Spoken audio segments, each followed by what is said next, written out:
Hypertrophic obstructive cardiomyopathy. You can see in this case, thickness of interventricular septum is 1.9 centimeter.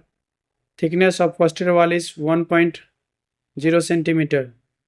So ultimately, thickness of IVS is much more than that of posterior wall. Criteria wise, it has to be more than 1.5 times. Then you can say this is the case of hypertrophic cardiomyopathy. Normally, what happens? Hypertrophy is not generalized. It is asymmetrical. It is not symmetrical. Symmetrical hypertrophy is more common in case of hypertension compared to this hypertrophic cardiomyopathy. So in this image, you see when the mitral valve closes,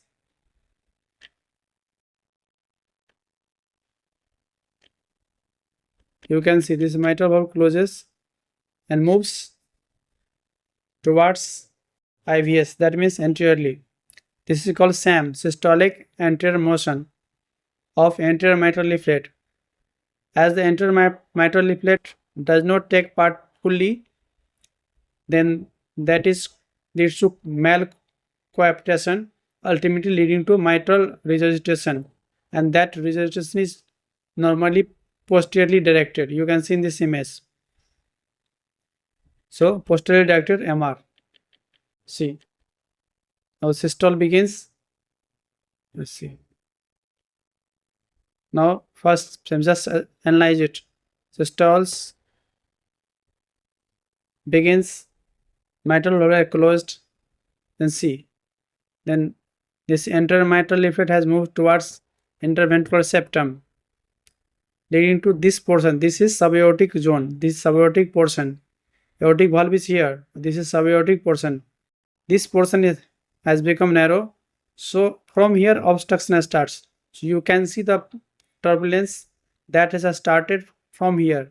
If there is valvular stenosis, then turbulence will start here from aortic valve, not from this subaortic zone. So that means there is some. See, now AML has moved further towards interventricular septum. This anterior motion that is happens in during the systole, so systolic anterior motion of anterior mitral leaflet causing subaortic flow obstruction. It is called dynamic because it depends on the rate of contraction at the volume status of the left ventricle. So this is called dynamic subaortic flow obstruction due to systolic anterior motion of anterior mitral leaflet. At the same time, as the anterior mitral leaflet moves towards IVS, malcoaptation happens to the mitral valve that leads to mitral regurgitation. This is mitral regurgitation jet that is almost always posteriorly directed. See. Now you can see the MR, mitral regurgitation that is posteriorly directed MR. This is MR. Now the next image, the fourth chamber view. Now you can clearly see anterior mitral moves towards interventricular septum, and so obstruction starts in subaortic zone. You can see this is subaortic zone, this is aortic valve. Obstruction starts from here. So whenever you find obstruction, mosaic color flow, mixed color flow in the subaortic zone, try to find out this SOCM like fixture. This interventricular septum quite thickened in this view. At the same time, you can see this after closing interventricle moves towards interventricular septum. See, when the mitral closes and moves towards interventricular septum, moves towards interventricular septum. That is called SAM.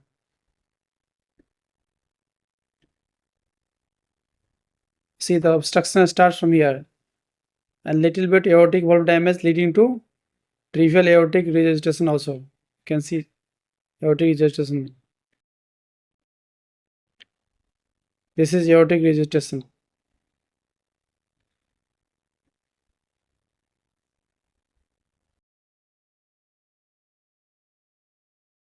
Again, same thing, parasternal long axis view. This is SAM. This is eccentric mitral ejection jet.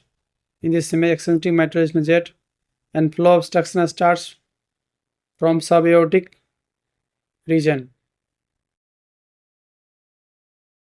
Again, the SAM in apical 4-chamber view. You can see the SAM.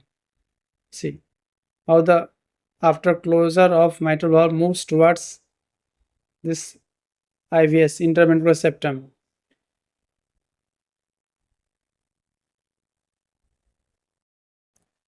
So to diagnose HOCM, you have to find out asymmetrical IVS hypertrophy, systolic anterior motion of anterior mitral leaflet causing obstruction. Sometimes obstruction may not be significant, then that will be called hypertrophic cardiomyopathy. If obstruction P gradient is below 35 millimeter mercury, velocity is less than 3 meter per second, in that case we call it hypertrophic cardiomyopathy, not hypertrophic obstructive cardiomyopathy. So gradient wise it has to be more than 3 meter per second, then that will be called hypertrophic obstructive cardiomyopathy.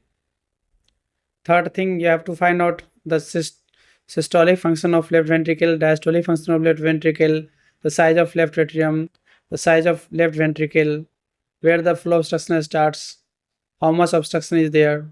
That is the point to know from this type of echocardiography. In this case, what I wanted to show you that systolic anterior motion of anterior mitral leaflet and flow obstruction within subaortic portion. Obstruction starts in subaortic portion, not in aortic valve. So obstruction starts from here. You see this sub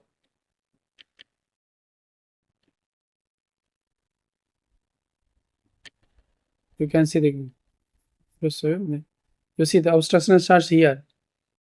This is subaortic zone. Valve is here. So you can see the mosaic color here. That is why we call it subaortic dynamic flow obstruction. In case of HOCM, you will find subaortic dynamic flow obstruction. Thank you.